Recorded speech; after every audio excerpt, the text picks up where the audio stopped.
Olá, amigos da disciplina LPV 5730. Nós vamos falar agora um pouquinho sobre os herbicidas inibidores do fotossistema 1. Então, por favor, assistam a aula toda para que depois a gente possa discuti-la no nosso encontro.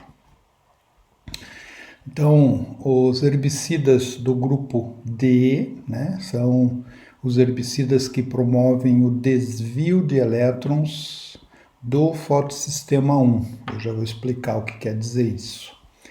Nós só temos 2 herbicidas neste grupo. E por decisão dos órgãos regulatórios, o paraquat não está sendo mais fabricado, então a gente basicamente só vai ficar com o diquat. Mas eu vou discutir alguns aspectos do paraquat porque eles basicamente também servem para o diquat. Então, conforme já bem conhecido aí dentro dos órgãos regulatórios, a partir de 22 de setembro deste ano, 2020, a produção, a importação, a comercialização e a utilização do paraquat estará proibida. Até setembro, a comercialização e produção é normal, porém, a partir daí, o produto é tirado do mercado e só o que estiver nos estoques das fazendas é que poderão ser utilizados. Então, como eu comentei, o paraquat é um inibidor, ou melhor, ele provoca um desvio do fluxo de elétrons do fotossistema 2. Então nós temos aqui o diquat, o paraquat, eu coloquei uma marca comercial aqui, mas na verdade o paraquat hoje é produzido por 12 empresas de defensivos agrícolas. Bom, o paraquat ele é um herbicida que tem uma importância muito grande para o Brasil, porque em 72, quando nós não tínhamos o glifosato, era ele que foi o produto que viabilizou o plantio direto no Brasil. Se não tivesse paraquat, talvez o plantio direto não tivesse se desenvolvido. E o Norman Borlaug, que foi prêmio Nobel da Paz e tinha uma relação forte com o Brasil, comentou que o plantio direto no Brasil foi o evento agrícola mais importante ou impressionante do século XX. Agora o paraquat e o diquat, tudo que eu falar de paraquat serve para o diquat, ele é um importante herbicida no processo de rotação de ingrediente ativo para a questão de seleção de plantas daninhas resistentes. Então o paraquat ele favorece a diversidade de manejo que nós comentamos na aula anterior do glifosato. Então o paraquat, tanto por ser um mecanismo de ação único, por fazer um controle total da vegetação, exceto as plantas perenes, por ter uma rápida ação e permitir o plantio imediato após a sua aplicação, o paraquat é com certeza hoje no sistema uma forma de diversidade de mecanismo de ação, que é um aspecto fundamental, como nós comentamos nas boas práticas agrícolas. Bem, o paraquat é um produto muito antigo. Ele foi descoberto em 1882 e até 1932 o pessoal não descobriu a ação herbicida dele. Ele era apenas usado como indicador de reações de produção de radicais livres, que nós vamos ver que a principal forma dele atuar na planta é produzir radicais livres. E foi registrado como herbicida pela primeira vez na antiga ICI, que faz parte hoje da Syngenta, como herbicida lá na Inglaterra. Como você pode ver aqui na fórmula do paraquat, existem 2 nitrogênios quaternários com caráter fortemente positivo. São esses nitrogênios que fazem o desvio de elétron da fotossíntese e produzir os radicais livres. Então, O paraquat é um produto de quat que não tem absolutamente translocação nenhuma na planta. Tanto é que o paraquat ele pode até ter indicado para a cultura do feijão, que o feijão sofre nessa fase a queima das folhas, mas ela, devido à baixa translocação, essa folha rebrota e ele pode até ser aplicado na cultura do feijão. De uma forma bem simplificada, eu vou explicar aqui o processo da fotossíntese na fase luminosa, onde há o fluxo de elétrons e onde o paraquat atua. Então, acho que já foi comentado na aula dos inibidores do fotossistema 2, na fotólise da água, 4 elétrons para cada molécula de água, ou melhor, aqui são 2 moléculas de água. Para cada 2 moléculas de água, 4 elétrons são liberados aqui no fotossistema 2, que são então excitados pela clorofila que está presente nessa região, pela luz solar, e esse elétron então ele se torna com alto potencial energético, vai passando para a quinona A, quinona B. Nesse momento aqui o elétron importa hidrogênio e consequentemente há produção de ATP. Depois esse elétron vai para os citocromos e dos citocromos ele vai para o fotossistema 1 e é aqui que o paraquat vai atuar. O elétron novamente recebe estímulo da luz em termos energéticos e aqui ele está altamente energético para produzir o segundo componente da fase luminosa da fotossíntese, que é o NADPH2. Porém, se o paraquat estiver presente aqui, nesse local, ele rouba esse elétron por causa desse forte poder de redução do nitrogênio quaternário. Esse elétron, em vez de ir para o NADP, vai para o paraquat. E o paraquat se torna extremamente instável com um elétron a mais, ou até 2 elétrons a mais. Aí ele cede esse elétron para o oxigênio, que se transforma num radical livre e que destrói as membranas celulares. Então esse elétron roubado pelo paraquat se junta ao oxigênio, forma um radical livre e aqui na membrana celular nós temos aqui, eu vou mostrar em detalhe, um fosfolipídio. Esse fosfolipídio tem uma cadeia de ácido graxo saturado e uma insaturado com 2 ligações duplas. É exatamente aqui que o elétron, o radical livre, vai atuar destruindo essa cadeia. Se ele destrói essa cadeia, consequentemente, há uma destruição da membrana celular e a célula morre rapidamente por dessecação, porque extravasa todo o suco celular. O paraquat ele tem um efeito sinérgico muito forte quando você usa um inibidor do fotossistema 2, porque como nós vimos em aulas anteriores, o fotossistema 2 atua aqui e aqui é o fotossistema 1, onde o paraquat atua. Então, se você colocar uma dose bem baixinha de diuron, ele dá uma interrompida parcial no fluxo de elétrons e permite que o paraquat atue com maior intensidade. Por isso que existem produtos comerciais que têm uma pequena dose de diuron e uma alta dose de paraquat, justificando o seu efeito sinérgico. Uma coisa interessante do paraquat é que ele tem uma rápida absorção pela cutícula, o que permite aplicações com só meia hora antes de uma chuva. Então isso é muito comum, na dessecação. Então é um produto de alta resistência à seca, porque ele penetra com muita facilidade através da cutícula. Então aqui eu peguei uma marca comercial, evidentemente sem intenção de favorecimento, mostrando algumas características interessantes. Tem 200 gramas por litro e olha só, a solubilidade em água do paraquat é impressionante, é maior do que do glifosato. O glifosato lembra que era 24.000 ppm, a do paraquat é 620.000 ppm.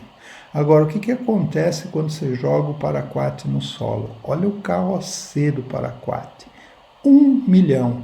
até fiz aqui uma menção de muito alto. Então é um produto que no solo absolutamente não atua. Por isso que ele pode ser usado na dessecação no sistema aplique e plante. Você pode aplicar o paraquat e plantar imediatamente depois da aplicação. E aqui o diquat, que tem mais ou menos as mesmas características, alta solubilidade em água. E olha o KOC aqui do diquat, 2.185.000, portanto é um produto de contato onde absolutamente não tem possibilidade de absorção foliar, radicular, me desculpe. Então, o KD, né, que é a quantidade de paraquat absorvido sobre paraquat na solução do solo, é 10.000, e isso significa que a lixiviação do paraquat é praticamente impossível, porque ele é absorvido pelas partículas coloidais. Muito bem. Na superfície do solo, quando o paraquat fica sobre a palhada, ele é rapidamente degradado num processo de fotólise, e no solo, em 4 dias depois de absorvido, me desculpe, pelos coloides, ele é degradado. Então veja bem, na solução do solo, a máxima concentração que a gente acha de paraquat na solução do solo, o resto está absorvido, 99,9% é absorvido, o máximo de concentração é 0,007. Então isso mostra, né, e isso foi retirado de trabalhos, não é invenção minha, que o paraquat praticamente não tem qualquer possibilidade de estar biodisponível nas plantas, né? Então aqui está uma tabela onde a gente tem os 3 tipos de solo, né? E aqui as capacidades ou a quantidade de paraquat que pode ser absorvido nos 20 centímetros. Um solo argiloso ele pode ter a capacidade de absorver até 15.000 quilos de ingrediente ativo. E um solo arenoso tem a capacidade de inutilizar até 75 quilos.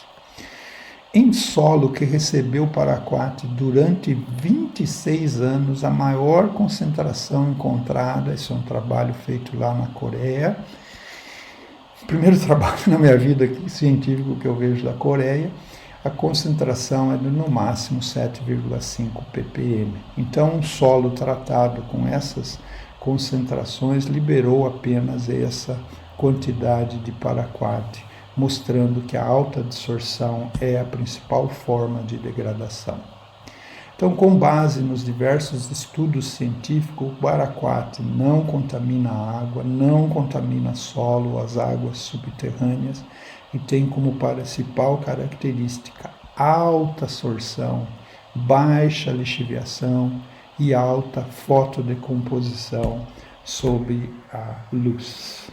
Bom, por que o paraquat, hoje, na atualidade, que a gente tem glifosato, ele acaba sendo um produto interessante e o agricultor usa, principalmente quando faz dessecação no sistema aplique e plante. Você veja, aqui é um trabalho, né, do Márcio Scalé, antigo funcionário da Monsanto, que ele plantou a soja, ele dessecou a soja, dessecou a área, para plantio de soja 21 dias antes da semeadura, 14, 7, e dessecou no dia da semeadura. Então ele observou que a população de soja, em termos de plantas de soja por hectare, à medida que a dessecação vai acontecendo com o glifosato mais próximo do plantio, a população cai drasticamente.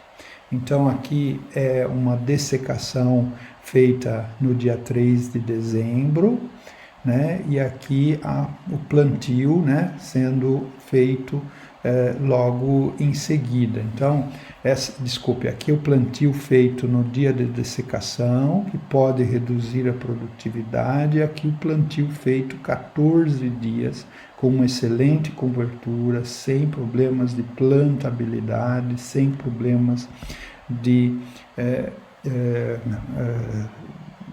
produtividade.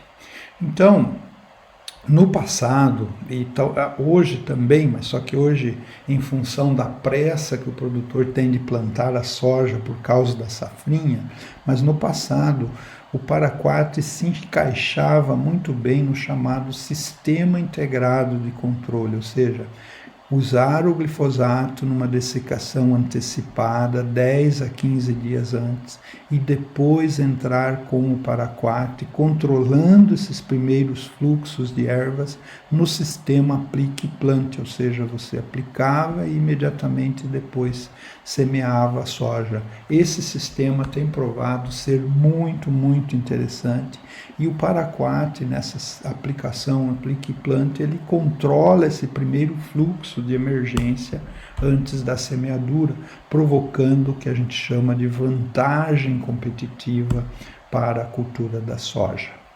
Esse trabalho que eu peguei na literatura, na Fundação Mato Grosso, é bem antigo, mas veja, aqui foi feita uma aplicação de glifosato mais clorimuron um dia antes de plantar, e daí plantou a soja.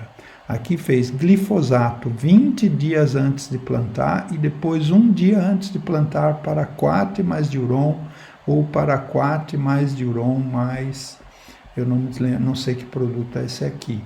Mas veja que a produtividade em termos de saco por hectare e o peso de 1000 sementes para a situação de se fez essa dessecação sequencial 20 dias antes e depois um dia antes com paraquat, a produtividade foi sensivelmente maior, né? E depois aqui, como naquela época, em 2004, não tinha soja transgênica, dentro foi aplicado os outros herbicidas, mas hoje seria o glifosato. Então o paraquat ele é muito importante no processo de dessecação pré-plantio, mas também o paraquat tem uma função, e agora o diquat com certeza tem uma função primordial na dessecação pré-colheita da cultura, de várias culturas, batata, a cultura da soja, né? Hoje todo mundo quer colher a soja. Esse ano, por exemplo, né, que começou a chover tarde, os plantios foram tardios, colher rápido essa soja é fundamental. Então a dessecação pré-colheita é muito importante. Também na dessecação da cultura do feijão pré-colheita foi muito interessante. Dessecação na pré-colheita do milho. Nós temos um trabalho de dessecação pré-colheita da cana, o problema é que não dá para aplicar aéreo paraquat, facilitando a colheita dessas culturas. Aqui o paraquat sendo usado para controlar o azevém, né? Resistente ao glifosato. O paraquat e o diquat é importante para a cultura do café, para a cultura da uva, do milho, da banana, da própria cana-de-açúcar, muito utilizado principalmente no Nordeste, na arruação do café, na aplicação do café jovem, né? Aqui eu coloquei uma enxada, né, para dizer que isso não dá mais hoje para ser utilizado.